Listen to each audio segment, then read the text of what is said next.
എല്ലാ വിദ്യാർത്ഥികൾക്കും പുതിയൊരു വീഡിയോയിലേക്ക് സ്വാഗതം. ഈ വർഷത്തെ +1 higher secondary, vocational higher secondary first year exam result June 2-ാം തീയതി പ്രസിദ്ധീകരിക്കും.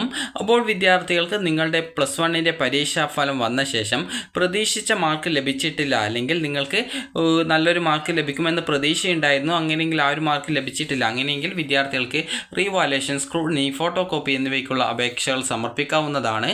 അപ്പോൾ വിദ്യാർത്ഥികളുടെ +1ൻ്റെ പരീക്ഷാഫലം എങ്ങനെ ചെക്ക് ചെയ്യാം എന്നുള്ളത് ഈ ഒരു വീഡിയോ വഴി മനസ്സിലാക്കാൻ സാധിക്കുന്നതാണ്. അപ്പോൾ വിദ്യാർത്ഥികൾക്ക് ഈ വർഷത്തെ +1 higher secondary, vocational higher secondary പരീക്ഷാഫലം ജൂൺ 2-ാം തീയതിയോടെ അറിയാൻ സാധിക്കുന്നതായിരിക്കും. അപ്പോൾ results.hse.kerala.gov.in എന്നുള്ള വെബ്സൈറ്റ് വഴിയാണ് വിദ്യാർത്ഥികൾക്ക് നിങ്ങളുടെ +1 പരീക്ഷാഫലം അറിയാനായിട്ട് സാധിക്കുക.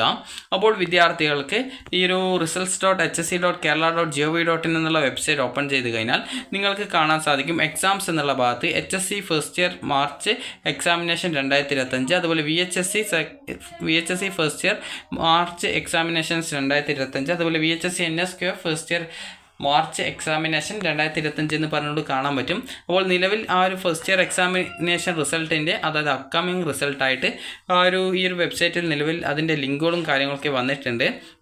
അപ്പോൾ ഇവിടെ നിങ്ങൾക്ക് കാണാം VHSC NSQF first year March examination results, അതുപോലെ HSC first year March examination 2025 എന്ന് പറഞ്ഞുകൊണ്ട് കൊടുത്തിട്ടുണ്ട്.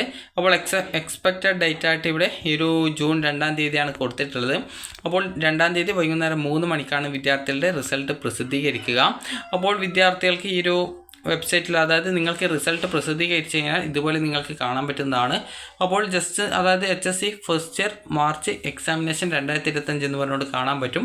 അപ്പോൾ അതിന് നേരെയായിട്ട് ഈ ഒരു പബ്ലിഷ് ചെയ്ത ഡേറ്റ് ഉണ്ടാവും, അതുപോലെ തന്നെ ആക്ഷൻ എന്ന് പറഞ്ഞുകൊണ്ട് ചെക്ക് റിസൾട്ട് എന്നുള്ള ഒരു ലിങ്കും ഉണ്ടാവും. അപ്പോൾ നിങ്ങൾ റിസൾട്ട് ചെക്ക് ചെയ്യുന്ന സമയത്ത് ആ റിസൾട്ട് വന്ന ശേഷം വിദ്യാർത്ഥികൾക്ക് അതിന് നേരെയുള്ള അതായത് ആ ഒരു ലിങ്കിൽ ചെക്ക് റിസൾട്ടിൽ ക്ലിക്ക് ചെയ്ത് കഴിഞ്ഞാൽ ഇതുപോലെയാണ് കാണാൻ പറ്റുക.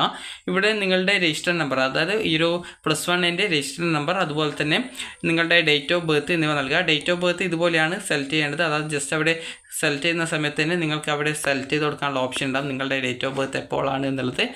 അപ്പോൾ അത് കൃത്യമായിട്ട് നിങ്ങൾ സെറ്റ് ചെയ്ത് കൊടുത്താൽ മതി. അതുപോലെ തന്നെ ഇവിടെ നിങ്ങൾക്കൊരു ക്യാപ്ച, അതായത് കുറച്ച് ഇംഗ്ലീഷ് അക്ഷരമാണ്, അപ്പോൾ അത് കൃത്യമായിട്ട് ഇവിടെ ടെക്സ്റ്റ് ഫ്രം ഇമേജ് എന്നുള്ളിടത്ത് കൊടുത്ത് നിങ്ങൾ ചെക്ക് റിസൾട്ടിൽ ക്ലിക്ക് ചെയ്ത് കഴിഞ്ഞാൽ നിങ്ങൾക്ക് നിങ്ങളുടെ റിസൾട്ട് അറിയാൻ സാധിക്കുന്നതാണ്. അതുപോലെ തന്നെ നിങ്ങളുടെ റിസൾട്ടിൻ്റെ PDF ഡൗൺലോഡ് ചെയ്യാനുള്ള ഓപ്ഷൻ റിസൾട്ട് വന്ന് ഏകദേശം 1 മണിക്കൂറിന് ശേഷമായിരിക്കും ലഭ്യമാവുക.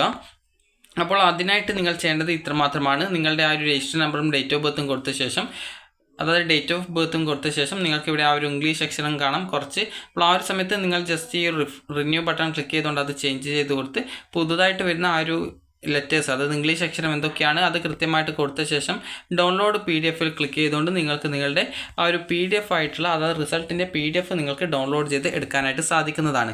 അതുപോലെ റിസൾട്ട് വന്ന ശേഷം നിങ്ങൾക്ക് പ്രതീക്ഷിച്ച മാർക്ക് ലഭിച്ചിട്ടില്ലെങ്കിൽ നിങ്ങൾക്കൊരു നിശ്ചിത ദിവസത്തിനകം, അതായത് ഏകദേശം ഒരാഴ്ചക്കുള്ളിൽ തന്നെ റീവാലുവേഷൻ, അതുപോലെ തന്നെ സ്ക്രൂട്ടിനി, ഫോട്ടോ കോപ്പി എന്നിവയ്ക്ക് അപേക്ഷിക്കാവുന്നതാണ്. റീവാലുവേഷൻ എന്ന് പറഞ്ഞാൽ നിങ്ങളുടെ ആൻസർ ഷീറ്റ് ഒന്നുകൂടി വാലുവേഷൻ ചെയ്യും. അതിന് 500 രൂപയാണ് ഫീസ് വരിക. റീവാലുവേഷന് ശേഷം നിങ്ങൾക്ക് 10% മാർക്ക് കൂടുകയാണെങ്കിൽ വിദ്യാർത്ഥികൾക്ക് നിങ്ങൾ അടച്ചിട്ടുള്ള പൈസ നിങ്ങൾക്ക് തിരികെ റീഫണ്ട് ഇനത്തിൽ ലഭിക്കുന്നതായിരിക്കും. അതുപോലെ തന്നെ വിദ്യാർത്ഥികൾ സ്ക്രൂട്ടിനി എന്ന് പറഞ്ഞാൽ നിങ്ങളുടെ കൂട്ടിയിട്ടുള്ള മാർക്ക് എവിടെയെങ്കിലും കൂട്ടിയത് തെറ്റിയിട്ടുണ്ടോ എന്നുള്ളത് പരിശോധിക്കുന്നതാണ്. അപ്പോൾ അങ്ങനെ പരിശോധിക്കുന്നതിനാണ് സ്ക്രൂട്ടിനി എന്ന് പറയുന്നത്. അതുപോലെ ഫോട്ടോ കോപ്പി എന്ന് പറഞ്ഞാൽ നിങ്ങളുടെ ആൻസർ ഷീറ്റിൻ്റെ ഫോട്ടോ കോപ്പി നിങ്ങൾക്ക് ആവശ്യമുണ്ടെങ്കിൽ അതിനായിട്ടുള്ള അപേക്ഷകൾ വിദ്യാർത്ഥികൾക്ക് സമർപ്പിക്കാവുന്നതാണ്. അപ്പോൾ നിങ്ങളുടെ ആൻസർ ഷീറ്റിൻ്റെ ഫോട്ടോ കോപ്പി ഒന്നുകിൽ സ്കൂൾ മുഖാന്തരമോ അല്ലെങ്കിൽ തപാൽ മുഖേന നിങ്ങൾക്ക് അയച്ചു തരുന്നതായിരിക്കും. അപ്പോൾ വിദ്യാർത്ഥികൾക്ക് ഈ ഒരു വീഡിയോ ഉപകാരപ്രദമായിട്ടുണ്ടെങ്കിൽ ലൈക്ക് ചെയ്യുക, ഷെയർ ചെയ്യുക. Thank you for watching.